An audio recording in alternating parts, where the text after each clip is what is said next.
All right, you ready? Yeah, this does feel a little loud. You feel like you're a little loud? I'm pretty loud. How about now? When I grow up, I'll be stable. When I grow up, I'll turn the tables. How's that? Ba ba da ba ba ba da ba ba ba da ba ba da ba. Yeah, that's fine. Sounds good. All right, we're rolling. Yeah, I figured. Been rolling for like at least 20 minutes now. No. It's hard to stop singing that song for 20 minutes. Yeah, it's. You're like ba ba da ba. Okay. So, okay, what are we, December? We're not December yet. Well, first off, welcome back to part 2. Yeah. Part 2 of Apocalypse Now. Oh, wow, yeah. Yeah. It's been a minute for us, but it's only been a minute for you. Yeah. Listener. Probably like 45, something like that. Yeah, when they started, but if they're searching for the next ep, hey, it's out. No more waiting. It's true.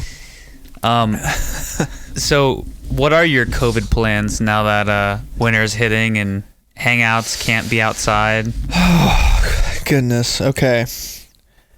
Heaters. Okay. Heaters. Tons of heaters outdoors. So, okay. One fully like heaters outside in a fully open place or like a garage? Garage. 100%. So, one thing that I've been mulling through is something that we talked about in one of my classes in college, which was we tried to make the environment fit what we would like. Okay. So one example of that would be like New Orleans. It's like it's completely below sea level, and they're just like, you know what? I know it's below sea level, but I want to make a city here.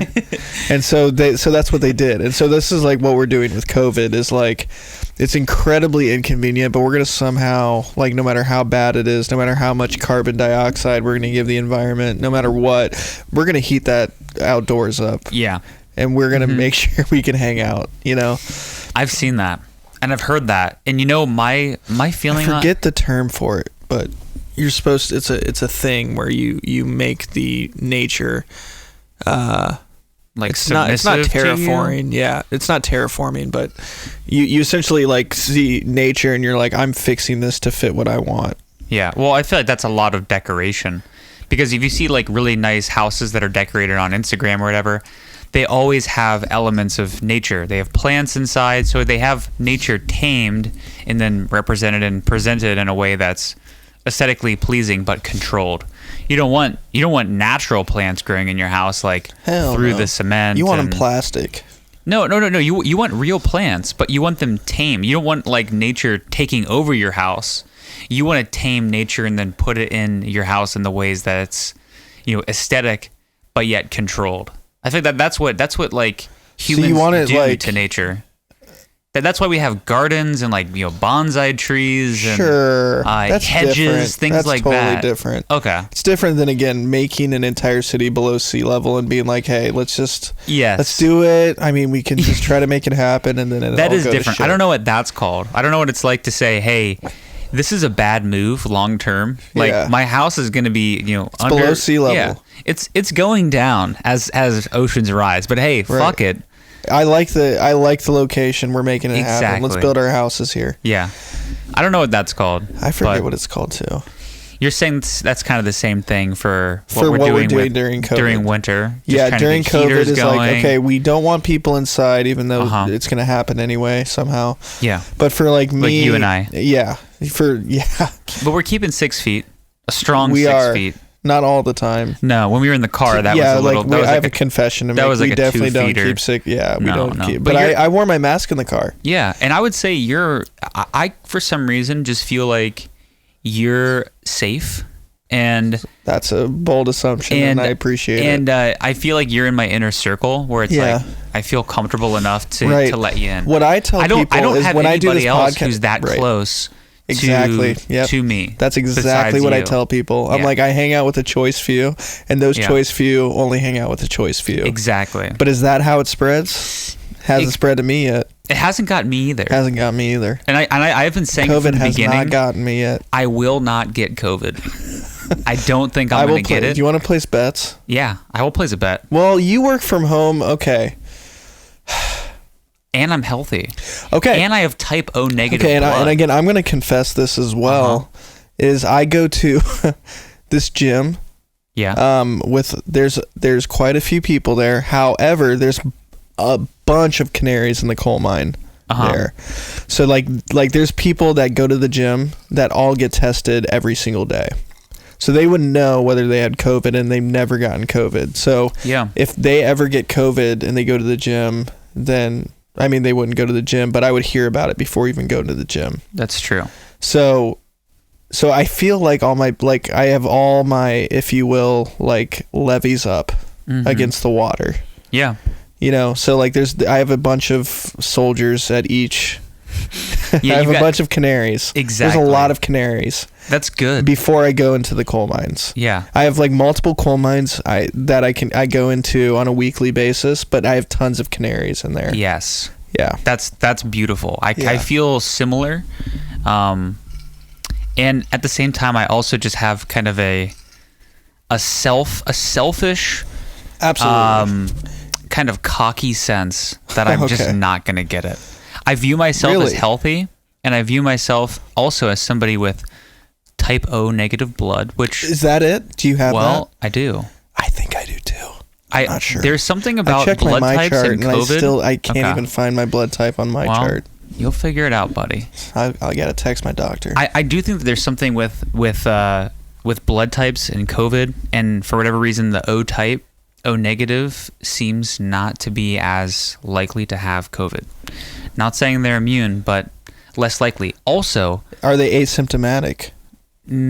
That's where we get into troubled waters, because I'll have to rephrase and say maybe I would get COVID, but I'm an asymptomatic man if I got it. And that's even scarier. You're an asymptomatic zombie at this point. Well, yeah, that's the boogeyman. The whole well, you may not know you have it, and then you could then give it to people in your life who are susceptible. That's the boogeyman. That's why COVID is so scary. If you say, well, you're really only going to give it if you have symptoms, well, then everybody's going to be like, well, I haven't been coughing, I have no fever. It's not an issue for me. So, okay, fine, come hang out. You're safe. If you have a fever or showing signs, then don't hang out. But this is the boogeyman. It's also flu season. If you have I know.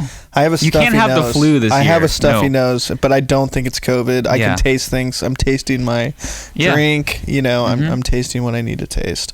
It's all about taste for me. If I taste things, I don't have COVID. Yeah, that's fair. Everyone that I know who's gotten COVID can't taste things. So as long as I can taste, I'm going to, even if I have a fever of 109, I'm going to come hang out. Yeah. Because I can taste. That fever is just something else. Yeah, I don't care if it's something else. You give me the worst influenza B type of strand in the world, I'm coming to hang out. Because I like it. You should have gotten your flu shot, buddy. Back to the whole, COVID and it getting cold and doing something to still maintain relationships and hanging out, but not hanging out indoors. I actually think what's happening with the whole garage and heater thing, you're pretty much just creating an indoor space outdoors. Okay, so I saw before. You're wrong. Okay, you're wrong. Let me move forward with one anecdote. I'll give you an anecdote, and then I'll slide it over to you. Yes, please. I know a house, and they have people over regularly. Foolish. And not the house, but the people in the house, they have people over to the porch. But the porch they have fully enclosed. They've literally enclosed it in the plastic that you cover windows in an old house. Why don't you just invite them into your house at that point? Well, that's what I'm saying. That's not a garage where you have the garage open. Okay, so three walls. Well, 4 walls because you have a ceiling as well. And you have one door open. You are not picturing heaters. this correctly. going. We're not picturing this correctly. What am I missing? You're missing the open garage door and then the open garage door. You know what I mean? Okay, so there's airflow. There's correct. a draft both ways. going through. There's a draft both ways. Okay. That's what you're missing. So if it's raining, it's actually very helpful. If it's snowing, like you got to bundle package. Definitely. So you got to get a blanket, hoodie, gloves, but we're going to have multiple heaters. And this is where we're talking about terraforming. It's not terraforming whatsoever. Look it up. Terraforming is literally like creating a brand new Earth. But it's the word that you're trying to. It's the thing that you're trying to describe earlier. We're trying to create an environment that is so against the elements. Yes. Just for our convenience. Exactly. Yeah, because we have COVID, so we're gonna heat the fuck out of like an open air situation to the point where we're spending so much money on propane. Yes. And just like getting so much carbon dioxide in the air, so that we can just hang out 6 feet apart from each other. Or actually, it would be less because we'll have masks, so we might not be 6 feet, but there'll be airflow and. So everyone's gonna have masks. Yeah, picture you this. Okay. I don't. Okay, so you're doing masks outdoors, well, in a garage. See. Then I feel like that's really safe. I even feel like if you just wear masks inside, you're basically doing the same thing. I just disagree. You're doing the same thing as a grocery shop. I just agree to disagree. No compromise on that. You're saying that having people in your house, everybody masked, is less safe than going to a grocery store or a Target where everybody's masked, but there's a lot of people. Again, it's elongation of exposure. So if you are constantly being exposed. Like, so if I'm at the grocery store, I'm already like shit. I'm like in harm's way. Like I'm in D-Day. I'm in Normandy. If I go to the grocery store, I'm assuming I'm in Normandy. I'm storming the beach. Wow. And I'm like, I could get COVID. I don't think so. It's the exact same thing. And wow. So when I go to the grocery store, I'm like, I feel like I'm in Normandy. And I'm ready to get my Fairlife chocolate milk. I'm ready.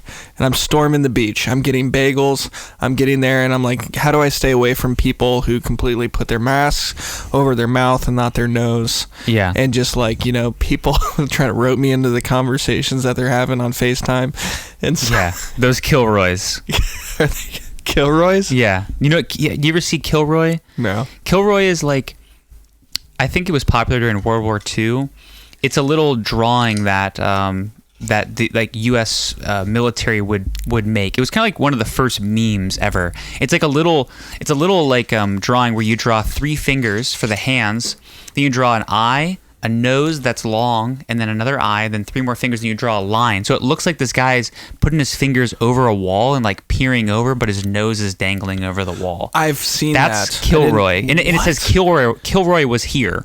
It was kind of like a meme thing? Of some kind. Okay. Yeah, one of the first maybe memes that existed, and so okay. So you're talking about the Kilroys with the noses out. Yeah, that's what I call those guys with the mask. They're just around the mouth. That's a Kilroy. Okay, I'll adopt that. It's good. Agree to agree. Yeah, I'll adopt the Kilroy. Anyway, so that's my plans during COVID is just heating the garage up, having proper airflow.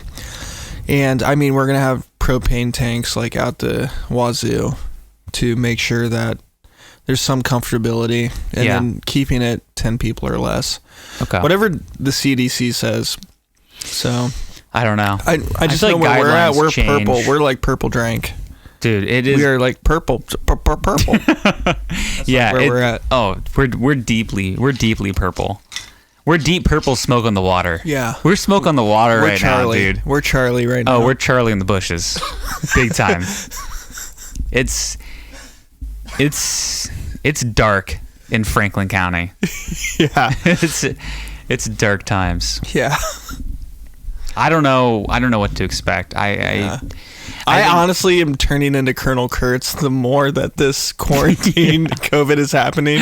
Like, I'm trying to convince people to join my clan. So you can surf. You're like, hey, Charlie, don't surf. Yeah.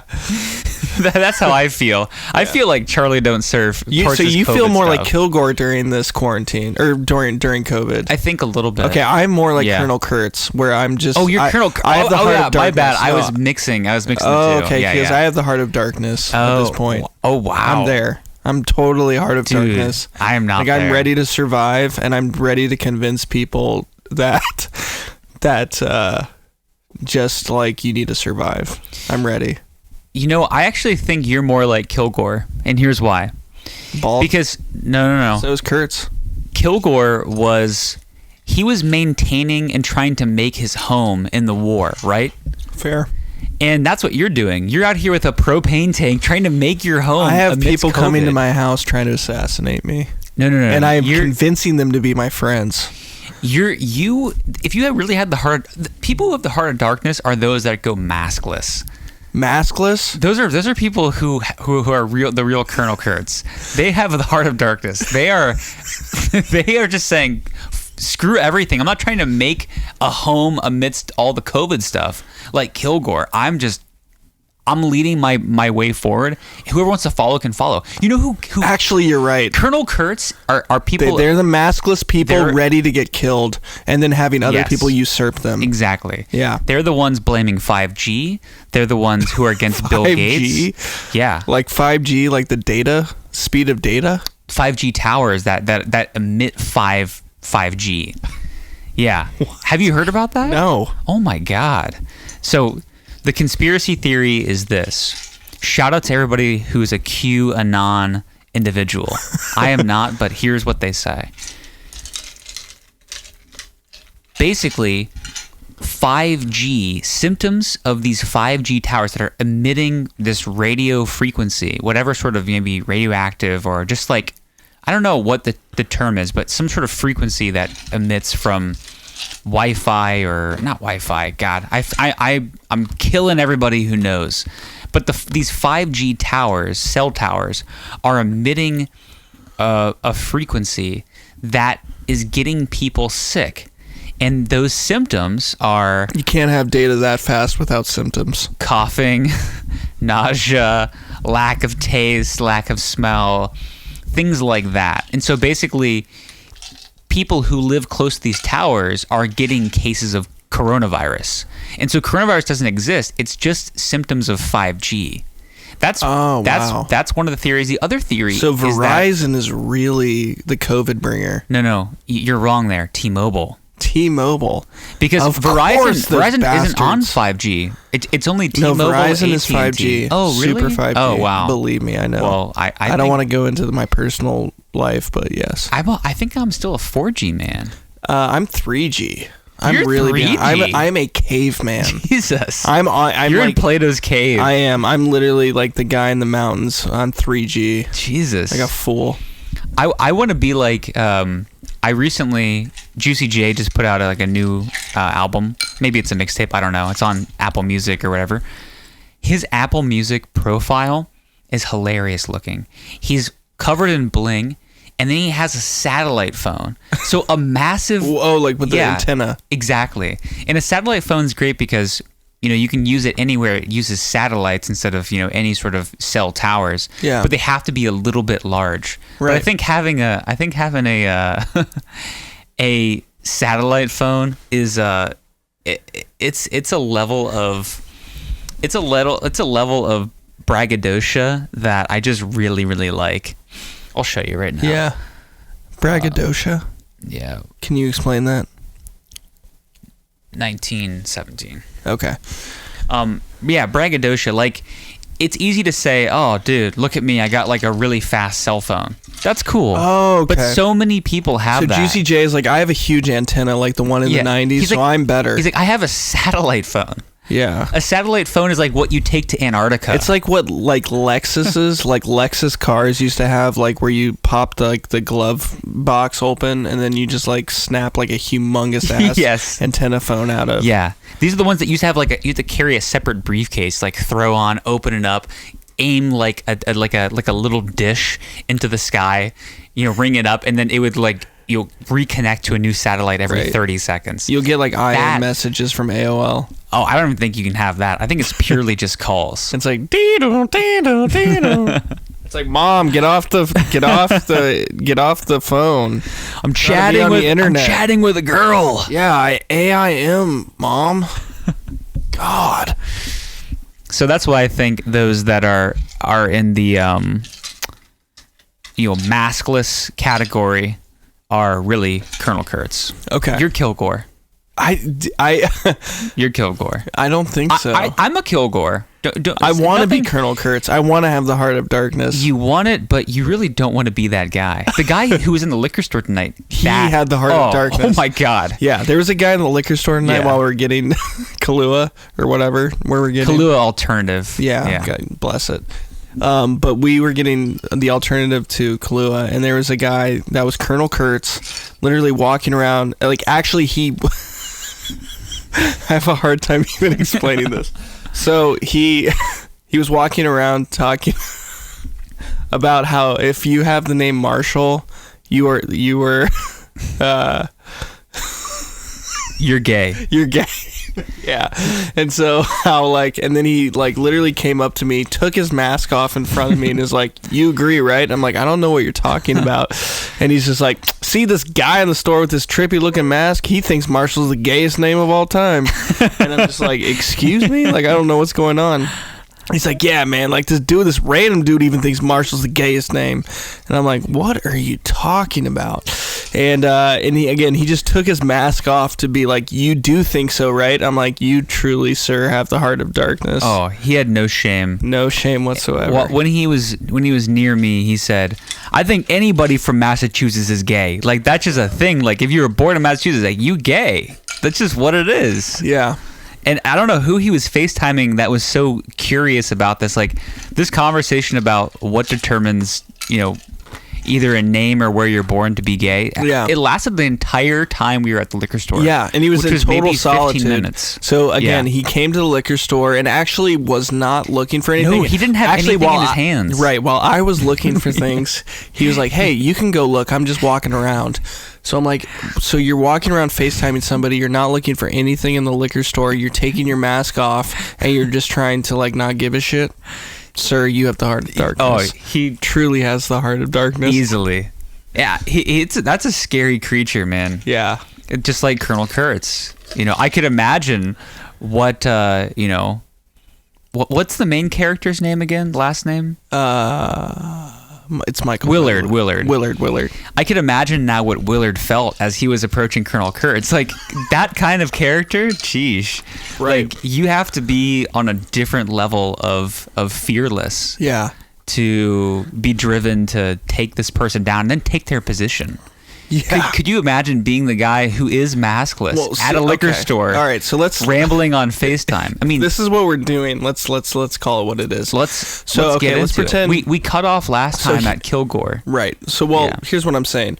If this guy is Colonel Kurtz, and he has the heart of darkness, the guy at the liquor store, what he's expecting is someone who also has the same heart of darkness to come up to him and replace him. Yes. So so if we're going to make the analogy, he has the heart of darkness. He's going around the liquor store, taking his mask off, talking about how people named Marshall are gay. Mm-hmm. He's expecting someone else to come in there. Same thing. He's just complete loner, going to a liquor store, taking their mask off, and even saying something even more controversial, if you will. Yes, absolutely. And then also taking their mask off. Oh, and definitely. so to replace him. So if anything, someone comes in there and is and he looks at them, kind of eyes them, and being like, "Yep, this is my time to leave," because you also have the heart of darkness. Yes. So he sized us up. We didn't have it. No, we did not have. You know what? I wanted to be Colonel Kurtz. I'm not. You're not. I did not have the heart of darkness. You're right. Well, agree. You know what? Agree to agree. No compromise. Compromise. Yeah. Oh, you're compromised. Yeah, I'm 'cause you're compromising. switching your position. Yes, I'm switching Okay, my all right, position. fair. I'm not Colonel Kurtz. Fair. I'm Kilgore. I don't even know if I'm. I thought I was Kurtz. I think I'm a Kilgore. I could be past Kilgore. I could be like the men at the Dolong Bridge. I could be Roach at the The whole Dolong point of the Bridge. Dolom Bridge is that they were mistreating minorities, so I doubt that you'd be able to be those people. Well, I feel it. I feel like I'm there. I feel like I'm Roach, who gets awoken. It's like, who's in command? And he just like, He doesn't. He says, hey, he's like, sir, do you know who's in command here? He just looks at Willard straight on. He just goes, yeah. Walk away. Cut scene. Just such badassery in this movie. amazing. What I love. Well, about they're this always movie, trying to rebuild a bridge, and then they're gonna die trying to rebuild that bridge. Oh, yeah. That's it. It's not That's gonna. Charlie's bridge. Yep. We build it. Charlie, come and knock it down. Yeah. But I think some of the parts that stand out that I just loved a ton, that were really moving or meaningful. I was a big fan of, maybe this isn't a specific part, but I was a big fan of the way that the movie didn't try to it didn't treat the viewer as a child. It didn't try to explain and like spoon feed them what happened. Those what are to 70s think. movies. 70s movies are a lot like that. Dude, I love that so much more. They're so much more complex and meaningful because they're showing you events and they're showing you scenes, and they're not saying, oh, this is a good scene, oh, this is a bad scene, this is how you should feel about it. It's like they're showing you a scene full of mixed experiences, positive and negative emotions and events, and then letting you be the individual to determine what you feel about it. So one of my favorite scenes actually is the scene when you have Lance has painted his face. They have the dog, so it's after they actually killed that woman on the boat, and they had gotten mail. Were at a stop, and they had gotten mail. And could that have been after Dolong Bridge? I don't know, but I may be mixing it up. But I thought it was before, and I think so. So basically, Lance has painted his face. He has the dog, and Lance lights off like a face smoke painting bomb. was like, that's kind of like the moment he had the heart of, like, you kind of, yeah. like, you're like, he is like the heart. He has the heart of darkness. Well, here's why I think that's even So I think it's after back the that bridge. up. You think it's after the bridge? Yeah. All right. Well, I'll share this story, then I'll get to the one about the bridge, because I love that scene at the bridge. But you have Lance lights off like a purple smoke bomb, and they're all reading their mail, and you get the tape recording where he's playing a recording of his mom giving him Brutal, updates brutal. about how what's going on right now in their lives, how they miss him, they want him to be safe.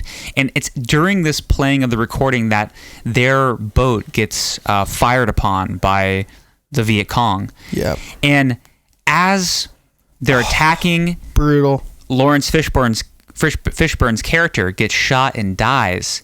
And on the recording from his mom, it's basically just saying something like, okay, so we love you so much, stay safe, we can't wait to see you, come home in one piece, and he's dead. Yeah. And it's just this heart-wrenching, very for me it felt like a very real experience that I know it's dramatized and played up, but it's a real experience of probably many people who were in Vietnam, families and parents who would send care packages or notes that were so compassionate, so loving, and had that probably inclusion of like in every piece of mail that was like, stay safe, can't wait to see you home, I'm gonna see you, I can't wait to put my arms around you. That like level of like hopefulness for safety. And that person who received it was either dead or died after. Yeah. That experience was had by probably plenty of people, and it was just captured and displayed so well, so emotionally moving. It was a phenomenal scene from an artistic standpoint, really sad, really moving. That was one of my favorites. And what was added even more confusion for me which shows like the point about Lance's Heart of Darkness, was after Lawrence Fishburne's Lance is the guy who painted his face. Yeah. After Lawrence Fishburne's character dies and they get out of that firing from the Viet Cong and it's back to kind of safety and they recognize he's dead, Lance is screaming, "Where's the dog? Where's the fucking dog?" Yeah. There's no consideration of his own, platoon mate. No, it's the dog. Where's the fucking dog? Yeah. That was so bizarre for me to see after this like really emotionally moving, brutal scene. And then they have, 10 seconds on Lance of him screaming, "Where's the dog?" and following him. I just thought it was such an odd thing to include in the movie.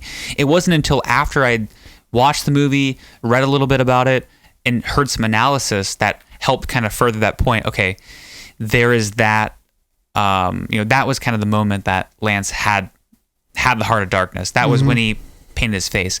And you're right, that was after the bridge because he painted his face before when he had dropped acid. So yes, yeah. That was one scene I really loved and I thought was sweet. So again, I'm assuming if you're listening to this podcast, you've seen this movie.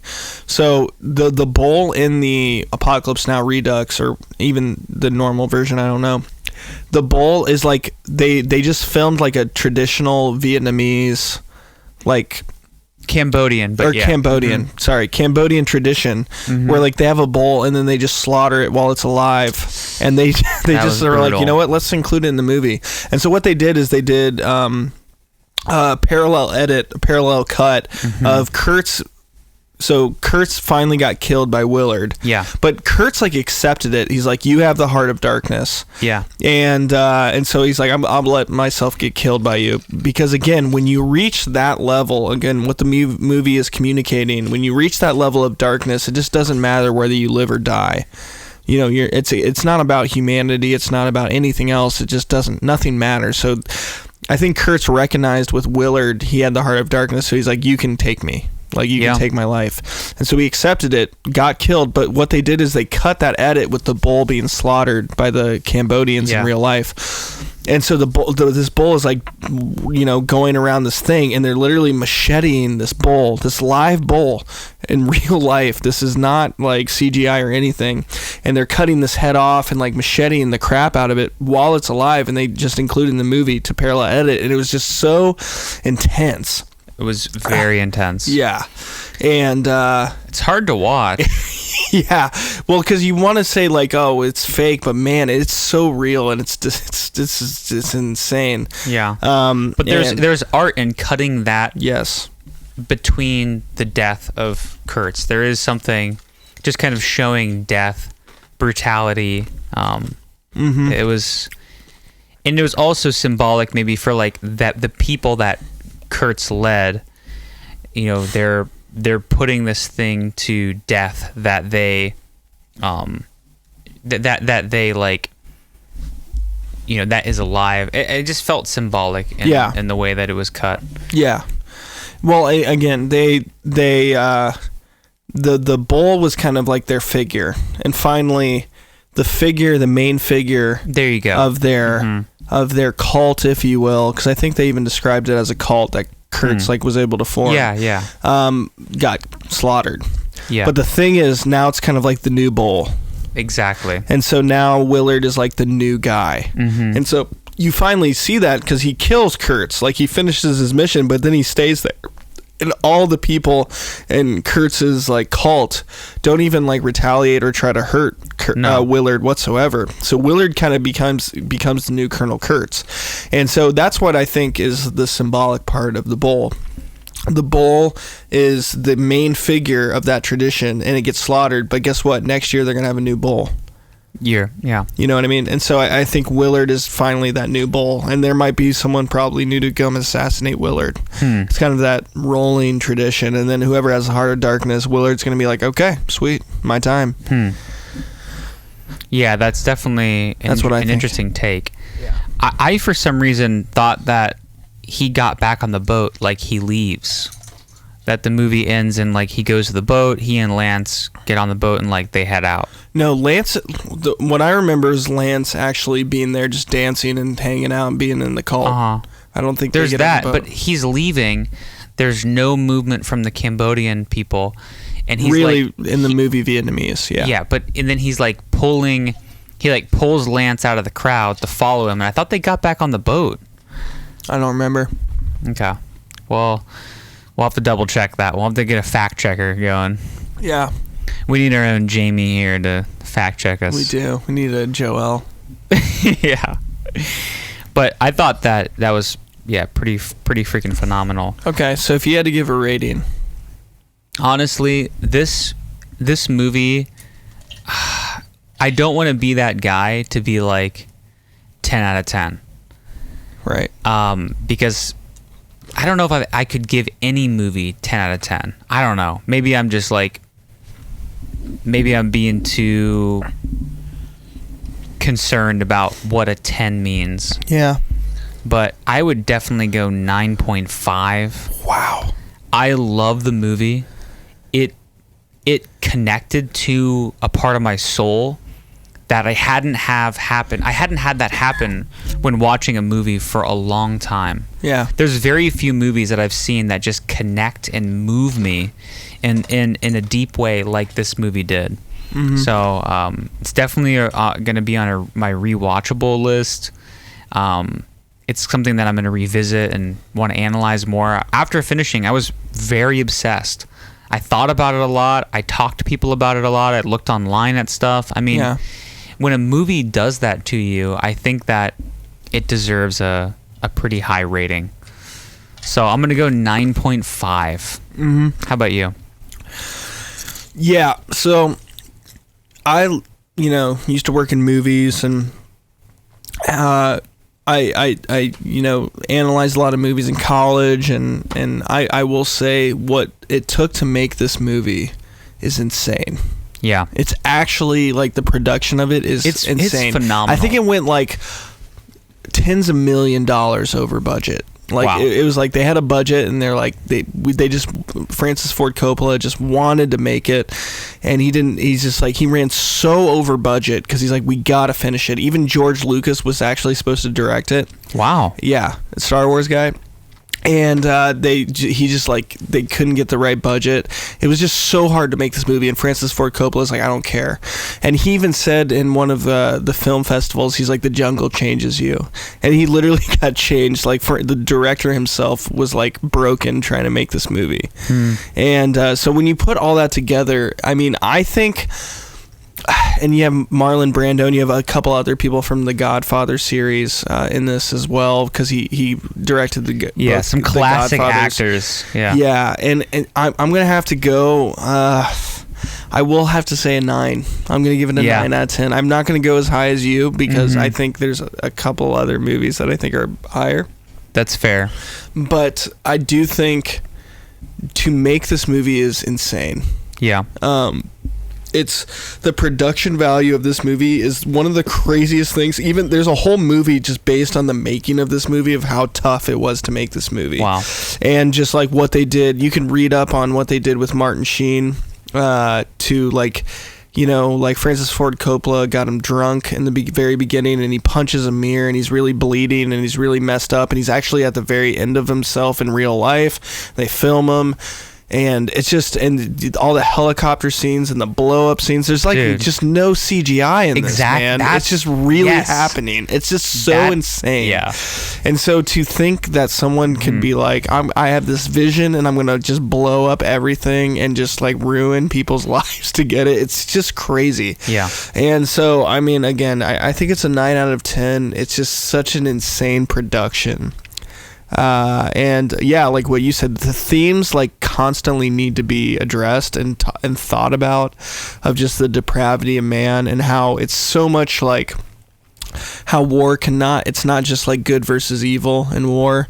It's just everybody's pretty messed up in this, and just very and there is no good versus evil here. It's just and again, if you go through Kilgore and even Kurtz, and again, It's just you get darker and darker to the point where like your good morality doesn't prevail here.